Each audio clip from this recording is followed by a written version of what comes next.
میری بہنیں اپنے کردار پہ ذرا غور کریں. ہم اس رسول اللہ صلی اللہ علیہ وسلم کے غلام ہیں، ان کا کلمہ پڑھنے والے ہیں. جن اس نے کلمہ تو نہیں پڑھا تھا نا، ہم تو کلمہ پڑھنا ہے الحمدللہ، اور کلمہ پڑھنے کے باوجود ہمارا کردار ان جیسا نہیں ہے. یا ٹائم بتا دینا مجھے. تو انہوں نے کہا آنا ضامنۃ اللہ، میں ضامن. تو آقا علیہ الصلوۃ والسلام نے جو وعدہ فرمایا تھا اسی کے مطابق آپ نے ان کو وہ پیمنٹ کر دی. تو آقا کے اس ایفائے عہد پر وہ سارا قافلہ مسلمان ہو جاتا ہے. تو یہ ہے ایفائے عہد. فرمایا وائزہ خاصم فاجارہ. اور جب وہ کسی کے ساتھ آپس میں بساؤ کا چشمک ہو جاتی ہے تو وہ گالیاں نکالتا ہے. جیسے کہ ہمارے ناراض نہ ہونا اگر کوئی ان افراد میں سے کوئی بیٹھا ہو، ہمارے روٹ کی حضرات جو ہیں وہ ان کی غذا کھانے اور پینے کے بغیر تو وہ رہ سکتے ہیں پر گالی کے بغیر نہیں رہ سکتے. بڑے بڑے ان کے لطیفے مشہور ہیں. حالانکہ گالی دینا آقا علیہ الصلوۃ والسلام نے فرمایا ان عبد اللہ بن مسعود رضی اللہ تعالی عنہ قال قال رسول اللہ صلی اللہ علیہ وسلم سباب المسلم فسوق وقتالہ کفر. فرمایا مسلمان کو گالی دینا گناہ ہے، جو گالی دینے والا ہے وہ فاسق ہو جاتا ہے، اگر مسلمان کو قتل کرتا ہے تو وہ کافر بن جاتا ہے.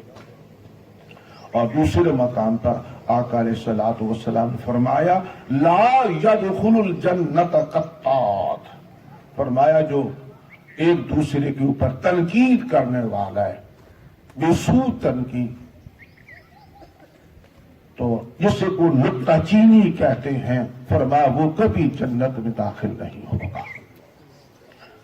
تو سامعین محترم، یہ وہ گویا کہ علامات تھی کہ جب گفتگو کرے گا تو جھوٹ بولے گا، جب وعدہ کرے گا تو پورا نہیں کرے گا، اور جب اس کے پاس امانت رکھی جائے گی اس میں خیانت کرے گا. میرا آقا و مولا کا فرمان ہے لا ایمان لمن لا امانت لہ. فرمایا کہ اس آدمی کا ایمان نہیں، وہ آدمی مومن نہیں جو امانت کی تکمیل نہیں کرتا. اس میں ہم ایک غلط فہمی کا شکار ہیں کہ امانت فقط مالی ہوتی ہے. نہیں، ایسی بات نہیں، بلکہ امانت ہر وہ جو ہمارے ذمہ ڈیوٹی ہے، ایک کام ہے، اگر اس کام کی ہم تکمیل نہیں کرتے تو یہ بھی خیانت ہے. اگر ایک مزدور یا ایک کلرک اپنے آفس کے اندر 8 گھنٹے ڈیوٹی تو دیتا ہے لیکن کام نہیں کرتا تو وہ بھی امانت میں خیانت کر رہا ہے. اگر مزدور کارخانے کے اندر کام تو کر رہا ہے لیکن وہ اس کام کی تکمیل نہیں کرتا تو یہ بھی خیانت کر رہا ہے. عورت اپنے گھر کے اندر مرد کی طرف سے امین ہے، اگر عورت مرد کے اعمال کے اندر خیانت کا ان کو پوری تکمیل نہیں کرتی، کیونکہ آقا علیہ الصلوۃ والسلام کا فرمان ہے اگر اللہ کے علاوہ کسی اور کو سجدہ کرنا جائز ہوتا تو میں بیوی کو کہتا اپنے خاوند کو کرے. کیا آج ہمارا اس پہ عمل ہے؟ ہم بے شک روزے رکھیں، بے شک نمازیں پڑھیں، بے شک زکاتیں دیں، بے شک حج کریں، اگر بیوی کے اندر یہ عمل موجود نہیں ہے تو وہ خائن ہے، وہ امین نہیں ہے. آخر میں منافقی آقا علیہ الصلوۃ والسلام نے ایک مثال بیان فرمائی ہے. اس مثال کو میں عرض کر کے اپنی گفتگو کو سمیٹنا چاہوں گا. حضرت عبداللہ ابن عمر رضی اللہ تعالی عنہ سے مروی ہے، قال قال رسول اللہ صلی اللہ علیہ وسلم مثل منافق کشاۃ العائرۃ بین الغنمین تعیر الی ھذہ مرہ و الی ھذہ مرہ، رواہ مسلم۔ فرمایا منافق کی مثال یوں ہے جیسے ایک بکرے کی طلب میں کبھی ادھر بھاگتی ہے کبھی ادھر بھاگتی ہے، نہ ادھر کے رہے نہ ادھر کے رہے، نہ خدا ہی ملا نہ وصال صنم۔ تو سامعین محترم، منافق کی کیفیت یہی ہے۔ آج آپ عملی طور پہ بہت سی چیزوں کا ہم اپنا عملی طور پہ اس کا دیکھ رہے ہیں، اور اپنی آنکھوں سے ہم اس کا مطلب کیا جن لوگوں نے ہمارے ساتھ وعدے کیے تھے وہ وعدے پورے نہیں کیے، تو ان کی کیفیت آپ کے سامنے ہے کہ نہ ادھر کے رہے نہ ادھر کے رہے، نہ خدا ہی ملا نہ وصال صنم۔ اللہ کی بارگاہ میں دعا ہے مالک الملک آقا علیہ الصلوۃ والسلام کی وسیلہ جلیلہ سے ہم سب کو اپنے ایمان کو پختہ کرنے کی توفیق عطا فرمائے۔